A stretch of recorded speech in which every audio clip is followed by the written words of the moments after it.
атты Саразонго келип биринчи жолу минип атам.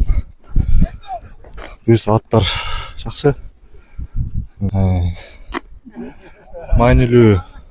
Эсиңизде калган буга чейинки эң маанилүү матч кайсы болду деп ойлойсуз? Маанилүү оюн 2000 канчалы Ушполяда Достук менен ойногонбуз. Мурас командасында ойногонбуз ал убакта. 2 тайм 6-6 менен чыкканбыз. Андан кийин 3-үнчү тайм утулуп калганбыз, бирок 2 тайм жакшы ойногонбуз да. Ошол оюн эме болгон, эсте кала турчу оюн. Эми бияқта утулабыз деп келбейт баары эле. Буюрса даярданган командаларга мээнети кайтсын. Ийгилик оюндарга, алдыңкы келе жаткан оюндарга.